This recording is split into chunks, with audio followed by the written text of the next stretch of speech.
I'm Elle, and let me tell you, this past Thanksgiving was one I'll never forget. My family made up a lie to keep me from coming to dinner, but I was the only one left out. They sat around the table, laughing, celebrating, acting like I didn't exist. Why? Because I'm just an AC tech. But here's the kicker. I was the one paying for my sister's college tuition. The same sister who was too ashamed to acknowledge me. The same family who happily took my money, but didn't want me at their table. So I made a decision. A decision that would change everything. The buzzing neon sign of my HVAC shop flickered in the twilight as I locked up for the night. The cold Seattle air bit through my jacket, but there was a warmth in my chest.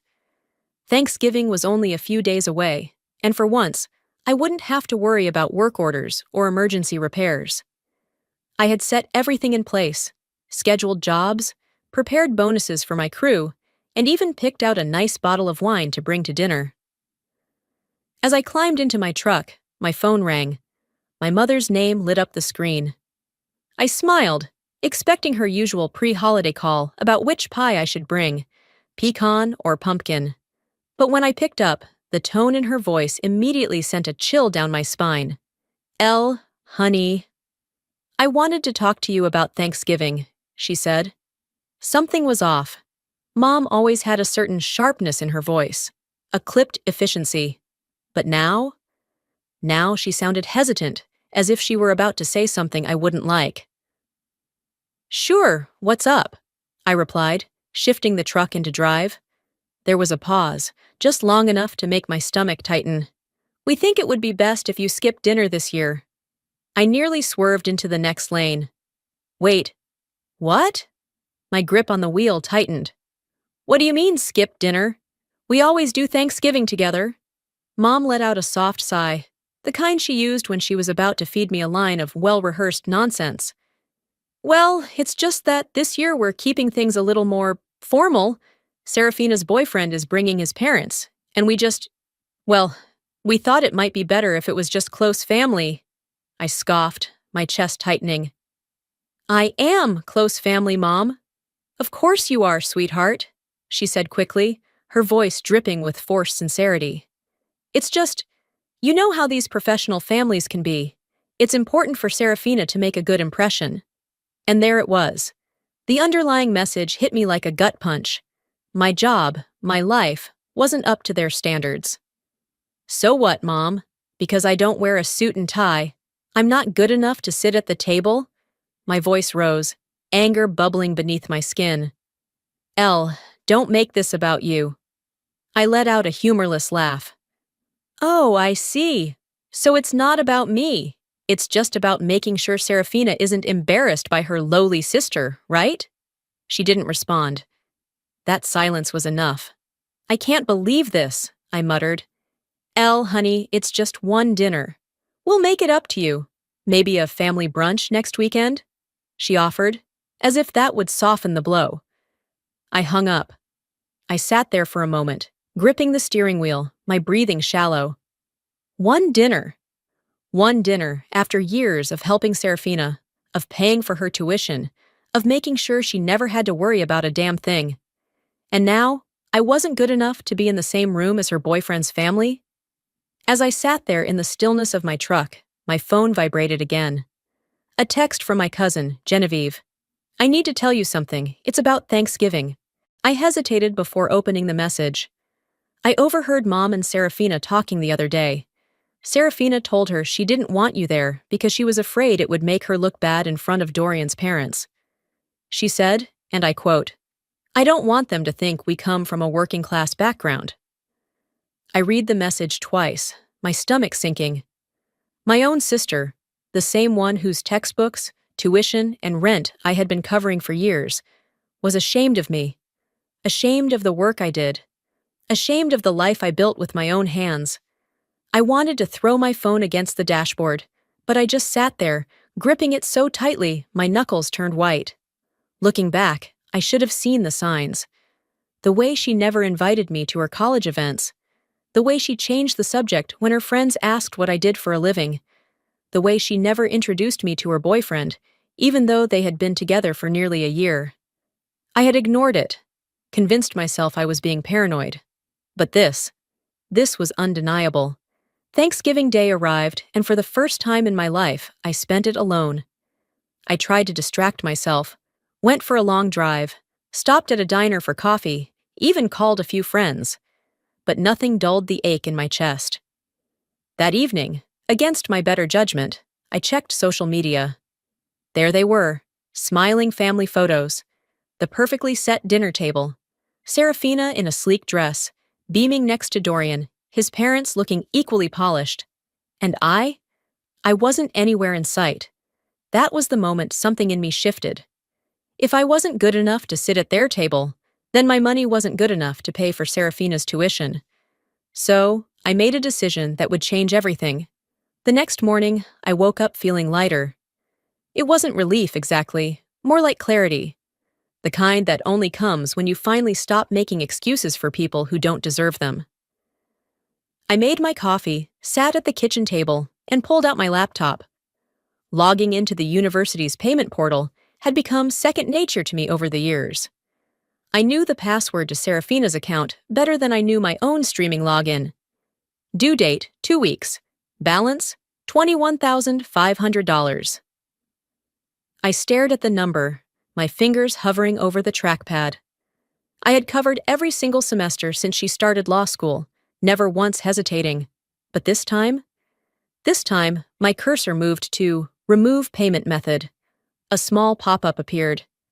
Are you sure you want to remove this account as a payer? This action cannot be undone. I clicked yes without a second thought. The second my laptop snapped shut, my phone buzzed on the table. My mother's name flashed across the screen. I let it ring. Then it rang again. And again. By the fourth call, I sighed and picked up, already bracing myself. Elle. Mom's voice was sharp, exasperated, like she had already been in mid-argument before I even answered. What are you doing? I took a slow sip of my coffee. Good morning to you too, Mom. Don't play games with me, she snapped. Serafina just called, hysterical, saying you cut off her tuition payment. Tell me that's not true. Oh, it's true, I said flatly. Silence. Then a sharp intake of breath. Ella, how could you be so cruel? Cruel, I laughed, a short, humorless sound. That's an interesting choice of words, considering she's the one who got me disinvited from Thanksgiving because she was embarrassed by me. She was just trying to make a good impression on Dorian's family, Mom argued, her tone shifting into that saccharine, guilt-tripping mode she always used when she wanted something from me. You know how these things work. She's young. She doesn't think things through. She's 24, Mom. She's old enough to know exactly what she's doing. Another pause. Then the inevitable. You promised you'd support her through school, Elle. No, I corrected, my grip tightening on my mug. I promised to help my sister, not someone who treats me like I'm disposable. She didn't mean it that way. She meant it exactly that way. Mom let out a frustrated sigh. You're overreacting. Family makes sacrifices for each other. That's just what we do. I swallowed back a bitter laugh. Funny how family only applies when I'm the one giving. When it's my turn to expect a little basic respect, suddenly I'm asking for too much. She needs this, Elle. So did I. Mom fell silent. For once, she didn't have an immediate comeback. No rehearsed lines about what's best for the family or how Serafina's future depended on me. I let the silence stretch before I spoke again, voice steady. I'm done. Elle? Number. I mean it. I've spent years paying for her education, covering every expense, making sure she never had to worry about a damn thing. And the one time, I needed her to just acknowledge me, she chose to erase me instead. Mom exhaled, exasperated. You're being so dramatic. I think we're done here, I said, ignoring the sharp sting in my chest. Elle, wait. I hung up. For a long moment, I just sat there, my pulse hammering against my ribs. I had done it. I had actually done it. I should have felt guilty. Maybe a part of me did, but it was so small, so buried under years of resentment, that I barely noticed it. Instead, I felt something else. Something dangerously close to satisfaction. I sat in the dim light of my living room, the hum of the city outside barely reaching through the thick glass windows. The half-empty cup of coffee on the table had long since gone cold, but I didn't move. My mind was too busy unraveling years of memories, each one a piece of a puzzle I had refused to see clearly until now. Serafina had been ashamed of me for a long time. I just hadn't wanted to admit it. The signs had always been there. I remembered last Christmas when she threw a big party for her law school friends. I had found out about it only through a stray Instagram post, her smiling face front and center, with a caption about celebrating success with the best people. I hadn't been invited. When I confronted her, she gave me some rushed excuse about how it was just a small thing and not a big deal. I let it slide. Then there was the time I visited her on campus. I had been in the area for a job and figured I'd stop by, take her out to dinner. When she saw me walking toward her dorm, her eyes darted around like she was afraid someone would see me. She barely let me inside, rushing through small talk before making up some excuse about a study group she had to get to. And the introductions. God, the introductions. Whenever I ran into her friends, she never said, "This is my sister Elle." It was always just, "Oh, this is family." Like my actual identity was something best left vague. I had told myself it wasn't intentional, that she was just distracted, busy, young. But it wasn't that. She had been embarrassed by me all along. The realization burned through me, a slow and seething kind of anger that wasn't just about her, but about me, too. For years, I had let this happen. I had let her take from me, let her diminish me, let her get away with things because I thought family meant something. But family shouldn't be conditional, and love shouldn't come with fine print. I turned to my laptop, fingers hovering over the keyboard.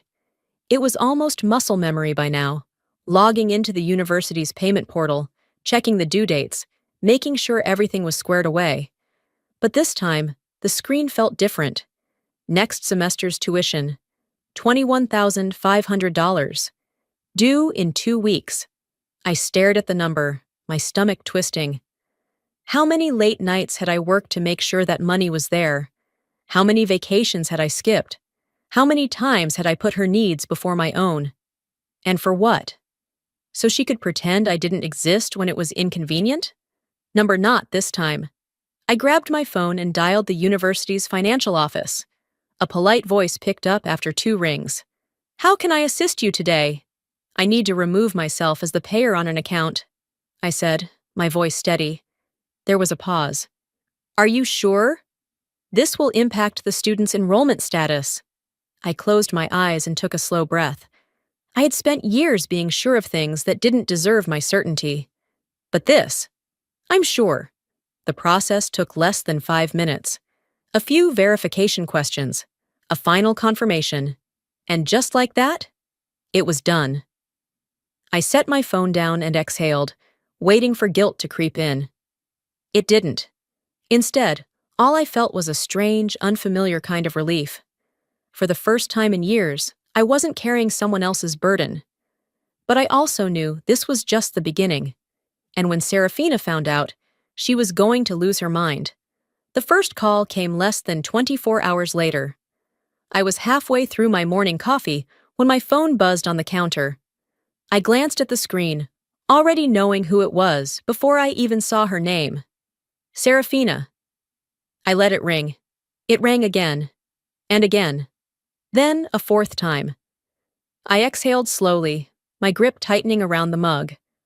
I wasn't ready for this conversation. Actually, no, I just didn't owe her this conversation. The buzzing stopped and a voicemail notification popped up. Against my better judgment, I pressed play. "Elle, what the hell? I just got an email from the university saying my tuition payment was declined. This has to be a mistake. Call me back." Her voice was shrill, panicked. I set my phone down, taking another sip of coffee. Let her stew in it. Another call. then another, then a text. L, if you don't fix this, I won't be able to enroll next semester. You can't just do this to me. I typed out a response. Not my problem. But before I hit send, I stopped. What was the point? She would never understand. No text from me was going to make her suddenly see the years of effort I had put into making her life easier. She only saw what she lost, not what she had been given. I deleted the message and put my phone on silent, because I already knew what was coming next. Serafina wasn't the kind of person who accepted consequences quietly. When she realized I wasn't responding, she turned to the next best thing. Dorian. She showed up at his apartment, hair a mess, eyes wide with panic. He had barely opened the door before she was pushing past him, pacing back and forth across his living room. I can't believe this, she breathed, her hands gripping her temples. Elle cut me off, just like that. No warning, no explanation, nothing. Dorian frowned, shutting the door behind her. Wait, Elle? Your sister Elle? Yes, she snapped. I just got the email. My tuition payment didn't go through. I tried calling her, but she won't answer me. Dorian sat down on the couch, his confusion evident. Hold on, I thought your parents were paying for school? Serafina froze. For the first time in years, she didn't have a rehearsed excuse ready. She never told him Elle was the one paying. Well, they help. But Elle was covering most of it, she muttered, suddenly avoiding his gaze. Dorian's brow furrowed. Most of it? How much are we talking? She let out a nervous laugh. I don't know, a few payments here and there? Serafina. His voice was sharp now. How much? She swallowed. All of it. His expression darkened. So, let me get this straight. Your sister has been paying for your college this entire time, and you let me believe your parents were covering it? She waved a hand, as if brushing it off. It's not a big deal. Dorian cut her off. And wasn't Elle not invited to Thanksgiving? What was that about? Serafina's face flushed. That was different. How? She opened her mouth, but no words came out. And that's when Dorian put it all together. The sister who's been paying for your entire education wasn't good enough to sit at the dinner table with your boyfriend's family? His voice was eerily calm, but there was an edge to it, like he was done. Serafina scrambled to explain. You don't get it, Dorian. It was just about appearances, about making a good impression. It's not like I don't appreciate what Elle's done, but she doesn't understand the world I'm trying to be a part of. Dorian let out a slow breath, shaking his head. You mean the world where you lie about where you come from? The world where the people who actually help you aren't polished enough to acknowledge? Her throat tightened. Wow. It was the only thing he said before he stood up and grabbed his keys. Serafina blinked. Wait! Where are you going? Dorian looked at her like he was seeing her for the first time. I need some space. Her stomach dropped. You're seriously mad at me over this? Dorian didn't answer. He just walked out the door. And for the first time, Serafina realized she might have lost more than just her tuition. That night, my phone vibrated with a final text from her. I hope you're happy. You just ruined my life. I stared at the screen, waiting for the guilt to creep in. It didn't. I just set my phone down and finished my coffee. Because if she thought I had ruined her life, she was about to learn that she had done that all on her own. The next call wasn't from Serafina. It was from my mother. I stared at the screen, her name glowing like a warning. Margot Calloway. I could already hear the tone she'd use. The carefully measured disappointment. The soft sighs that carried more weight than words. The underlying message that I had somehow failed her. I let it ring twice before answering. Elle. Mom's voice was sharp, urgent. I just got off the phone with Serafina. She's hysterical. I leaned back against my kitchen counter, tightening my grip on my coffee mug. Yeah? Maybe she should have thought about that before she treated me like I didn't exist. Elle, she scolded, her voice dropping into that motherly, I'm trying to be reasonable tone. She's your sister. You can't just abandon her like this. I exhaled through my nose, forcing myself to stay calm. I didn't abandon her. I just stopped funding her lifestyle. She's just a kid. I laughed, short and humorless. Mom, she's 24. She doesn't know how to handle this kind of setback, Mom pressed. If she has to drop out, it'll ruin her future. Ah, there it was. The real reason she was calling. Not to ask how I was doing after being thrown out of Thanksgiving. Not to apologize for the way I'd been treated. No, this was about damage control. About fixing the mess Serafina had made of her life. And I was supposed to be the one to clean it up. Again. I stayed silent, waiting for her next move. Elle, please, Mom softened, sensing my resistance. You know how hard she's worked to get where she is. I swallowed the bitter taste rising in my throat. And where was she when I was working double shifts to make sure she never had to take out loans? Elle, where was she when she let you uninvite me to Thanksgiving because she was embarrassed by me? Mom let out a long, exasperated sigh. You're making this bigger than it needs to be. I nearly dropped my mug. Are you serious? Mom, she erased me. She's been erasing me for years. She's only calling now because she lost her safety net. She's family, Mom stressed. We help each other. Funny how that only worked one way. I shook my head, pushing off the counter and pacing the kitchen. No, Mom. I helped her. I covered her tuition. I made sure she had a roof over her head. I gave her a future. And she couldn't even give me a seat at the damn dinner table. She's scared, Elle. She's young. She's selfish, I corrected. And I'm done cleaning up after her. There was a long pause. Then, in a voice coated with forced patience, Mom asked, So what do you expect her to do? Just drop out? Not my problem, I said flatly. Elle, she warned. I mean it, Mom, I said, already exhausted. Find someone else to foot the bill. Like who? She shot back. Your father and I can't afford it. You know that. And there it was. The truth buried beneath all the guilt-tripping. She never expected Serafina to figure it out on her own. She expected me to cave. But this time, I wouldn't. I guess Serafina's going to have to learn how to live like the rest of us, I said, reaching for the end call button. Elle? Click. The next few hours were quiet. Too quiet. Then, one by one, the rest of them started calling. Dad was first. Elle, this is going too far. His deep voice rumbled over the phone. You're punishing your own blood. Then, Aunt Delilah. I never thought you'd be so heartless. Uncle Larry, it's just money, Elle. You make plenty. Don't be petty. Cousins, family friends, even people I barely spoke to. All chiming in with some version of Elle. How could you? It was almost impressive, really. How quickly they had rallied behind Serafina. How easily they had turned me into the villain. Not one of them had defended me when I was shut out of Thanksgiving. Not one of them had called to ask how I was feeling. But the second Serafina lost her tuition payments? Suddenly, it was a crisis. I let their messages pile up, unread. Then, just before midnight, Mom called again. This time, I picked up. Let me guess, I said, voice flat. You've gathered the entire family and decided to stage an intervention. Elle, this isn't funny. No, I agreed.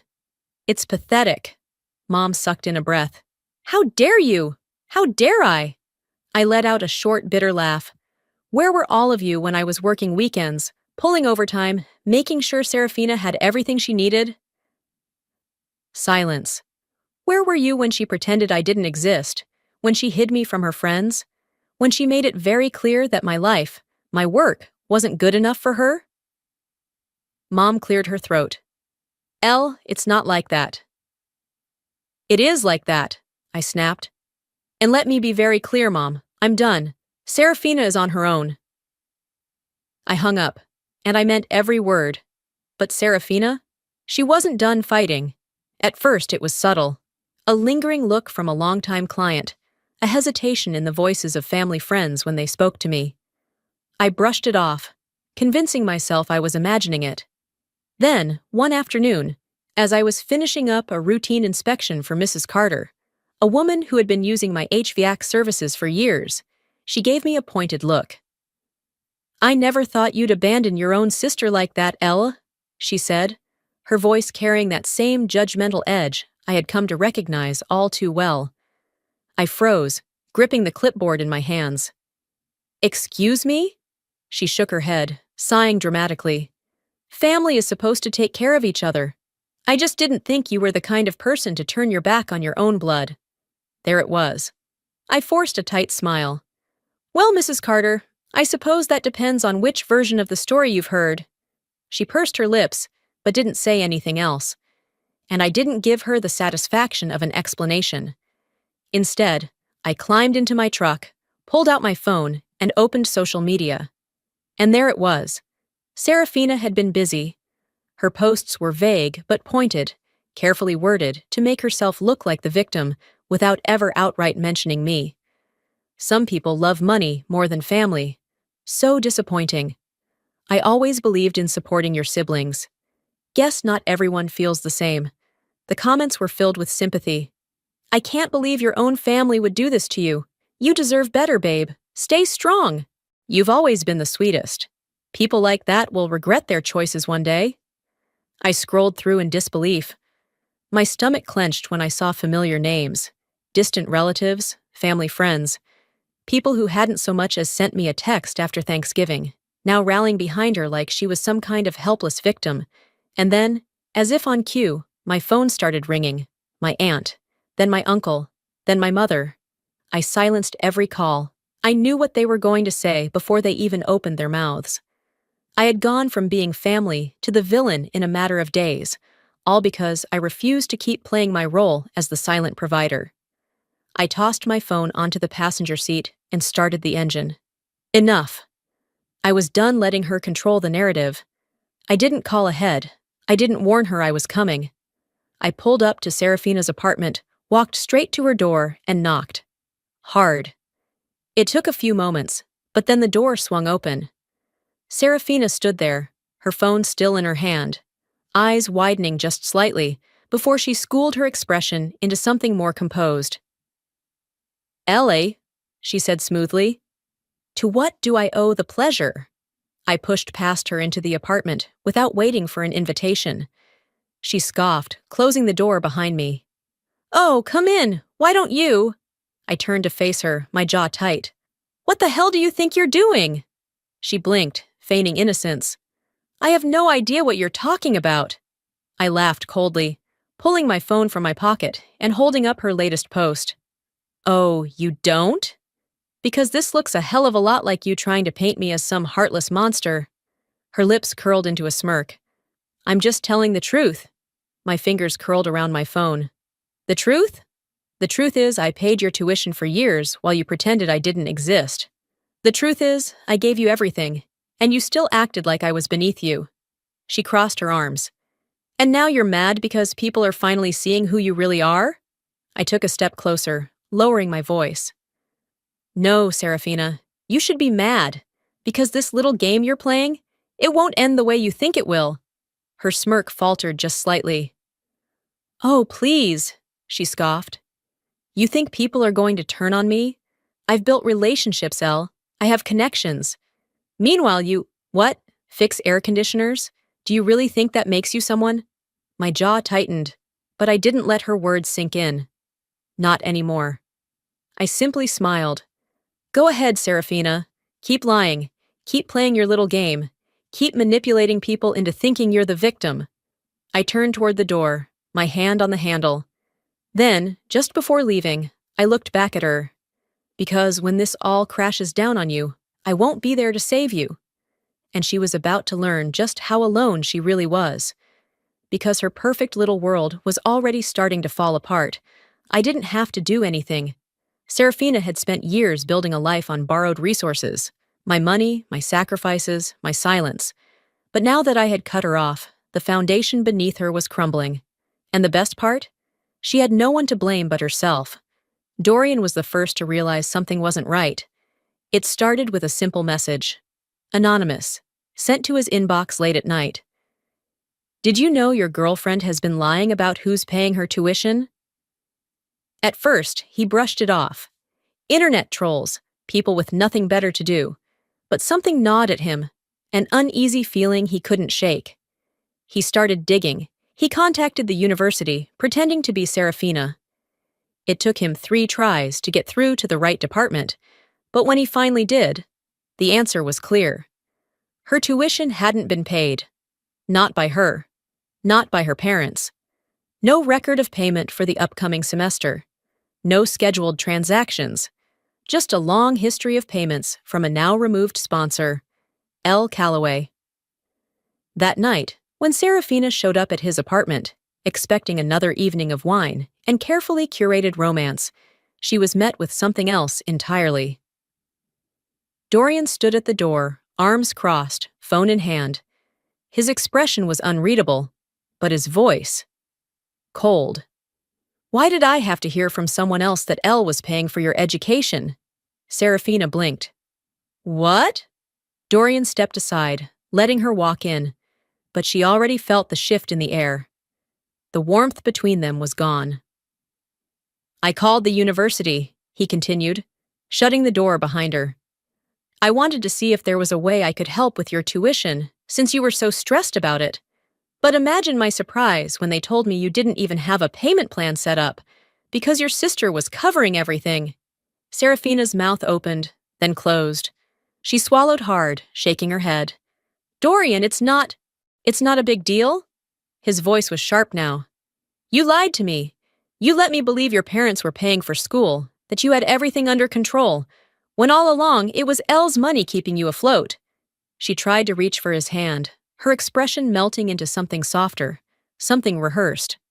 I just didn't want you to think I was some kind of charity case. Dorian pulled back. Oh, don't give me that. You had no problem using Elle as a walking ATM. And now that she finally stopped funding your life, you're trying to ruin her reputation? Serafina stammered. I just... Dorian let out a humorless laugh. I can't believe I was blind to this. He shook his head, running a hand through his hair. I don't even know who you are anymore. Her chest tightened. Dorian. He exhaled slowly, then met her eyes. I think you should go. She stared at him, stunned. You're breaking up with me? I can't be with someone who lies this easily, he said simply. The words hit her harder than she expected. For the first time, Serafina felt something crack inside her. She turned toward the door, waiting, hoping he would stop her. He didn't. The next morning, she woke up to something even worse. She had barely slept, eyes swollen from crying, her phone clutched in her hands, waiting for a message from Dorian that never came. But there was another notification waiting for her. An email. Subject: Final warning, tuition payment past due. She sat up, heart pounding. Dear Ms. Calloway, this is your final notice regarding your outstanding tuition balance. If payment is not received within 48 hours, you will be automatically unenrolled from your courses. Sincerely, University Finance Office. Serafina's stomach dropped. This wasn't happening. She scrambled out of bed, hands shaking as she clicked onto the student portal. The balance was still there. No pending payments. No extensions granted. Her mind raced. A loan. She could apply for a student loan. She pulled up the application form, typing in her parents' information, knowing she'd need them as co-signers. Denied. Bad credit. Too much outstanding debt. She gritted her teeth and tried again, using a different lender. Denied. Her hands clenched into fists. This wasn't how it was supposed to go. This wasn't her life. She picked up her phone, scrolling to Dorian's name. She hesitated, then pressed call. Voicemail. She called again. Voicemail. Tears burned in her eyes as she moved to the next contact. L. Her finger hovered over the dial button. But when she pressed it, the screen immediately flashed. User has blocked you. She was out of options. For the first time, Serafina truly realized, just how alone she was. So Serafina did what she always did. She lashed out. I was in the middle of a staff meeting when the front door to my office slammed open so hard it rattled the glass. The conversation around me died instantly. Every head in the room turned toward the entrance. And there she was.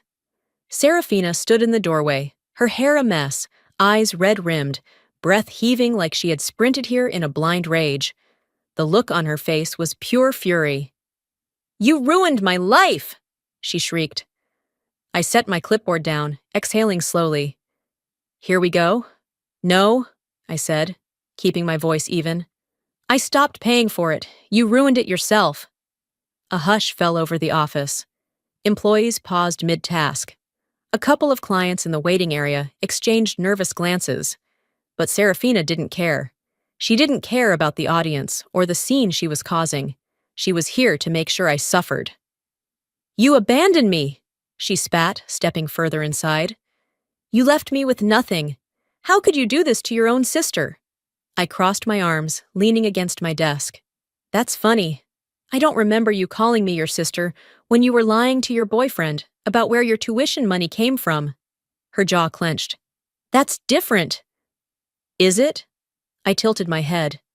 "Because it seems to me that you only acknowledge me when you need something." Her eyes darted around, as if searching for an ally. Someone who would see her side. Someone who would back her up. No one did. So she turned to Plan B. Lifting her chin, she let her voice rise, ensuring everyone in the room could hear. "She abandoned her own family. Nothing. She's selfish. She only cares about herself." Silence. "She's not who you all think she is." The weight of her words hung in the air, but there was no reaction, no sympathy, no outrage on her behalf. Just the quiet disapproval of people who had seen what kind of person she was in real time. And then, from the corner of the room, my senior employee Harry stepped forward. "Ma'am," he said, his voice calm but firm. "You need to leave." Serafina whirled on him. "Excuse me?" "This is a place of business," Harry continued, unfazed. "And you're disrupting it." "I'm her sister!" she shrieked. Harry barely blinked. "And this is her business. You're trespassing." Serafina let out a strangled, frustrated sound. "You don't understand. She's leaving me with nothing. She's ruining my future." Harry didn't flinch. "No, ma'am. She just stopped letting you take advantage of her." That was it. That was the moment the realization sank in. No one here was on her side. Not anymore. Security arrived within minutes, called in by one of my employees, without me even needing to say a word. They escorted her out as she screamed and cursed, her voice echoing down the street. And just like that, she was gone. Later that night, my phone rang.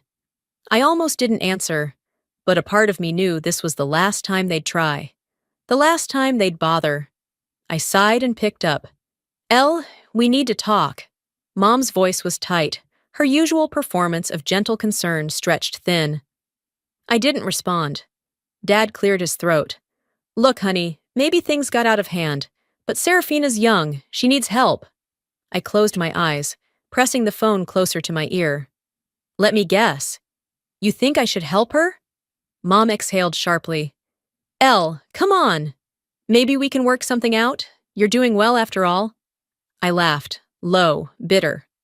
"Ah," I said, stretching my legs out on the couch. "So now I'm part of the family again, when you need my money."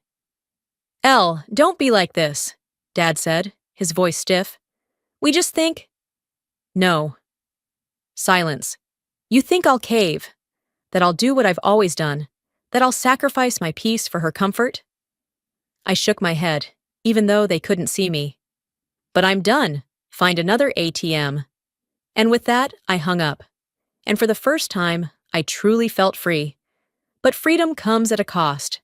The first few days after cutting ties with my family were eerily quiet. No calls, no texts, no guilt-tripping voicemails trying to twist my own emotions against me. Just silence.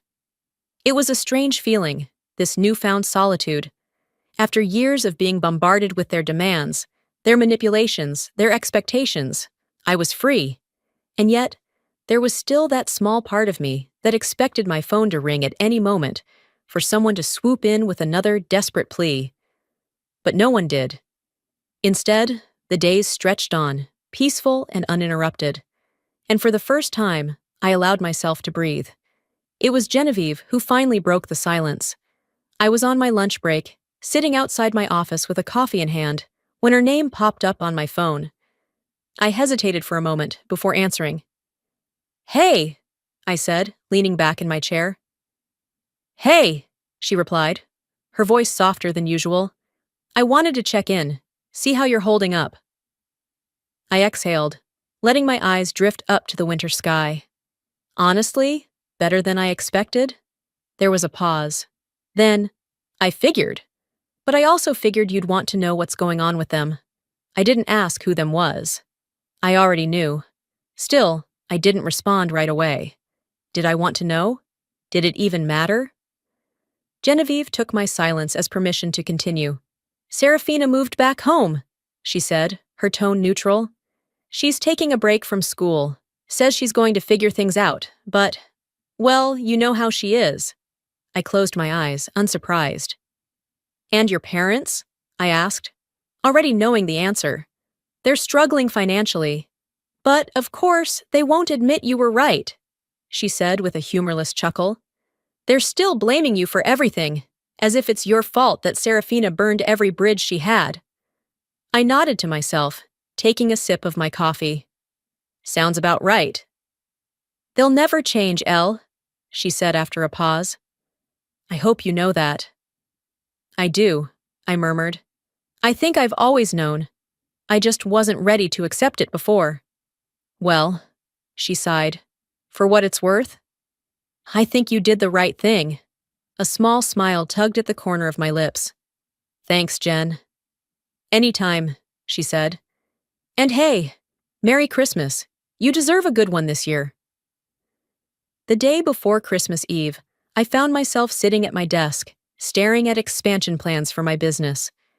It was growing faster than I had ever imagined. More clients, more employees, more opportunities. For so long, my success had felt like something I had to downplay, something I had to apologize for. But not anymore. I wasn't ashamed of the life I had built. I was investing in myself now, not in people who saw me as nothing more than a walking bank account. And that was the most freeing realization of all. That night, as I was winding down for bed, my phone buzzed on the nightstand. I glanced at the screen. A text from my mother. "Merry Christmas. We miss you. Let's talk?" I stared at the message for a long time, my fingers hovering over the screen. A year ago, I would have jumped at the chance. I would have let guilt guide me, would have second-guessed myself, would have given in. But not this time. I took a deep breath, exhaled slowly, then deleted the message. I had nothing left to say. For the first time in my life, I chose myself. And it felt damn good. Before we wrap up, let me leave you with something to think about. Life has a way of teaching us hard lessons, especially when it comes to family. We're raised to believe that family is everything, that no matter what, we should always be there for them. But what happens when that loyalty is one-sided? When your sacrifices are expected but never appreciated? Walking away from a toxic family dynamic doesn't mean you don't love them. It doesn't mean you're selfish. It means you're finally choosing yourself. And that's not something to be ashamed of. It's something to be proud of. If there's one thing I hope you take away from my story, it's this. Your worth is not measured by what you can do for others. You are not an ATM. You are not a stepping stone. You deserve respect, even from the people who share your blood. Now, I want to hear from you. Have you ever had to set boundaries with family? Have you ever walked away from a situation that was draining you? Let me know in the comments. I read every single one. And if this story resonated with you, if it made you feel seen, drop a 1 in the comments or tell me where you're watching from. If you didn't like it, tell me why. I want to hear your thoughts. Make sure to subscribe to the channel so you don't miss the next story. Trust me, we have plenty more to tell. Thanks for watching, and remember, choosing yourself is never the wrong choice. See you in the next one.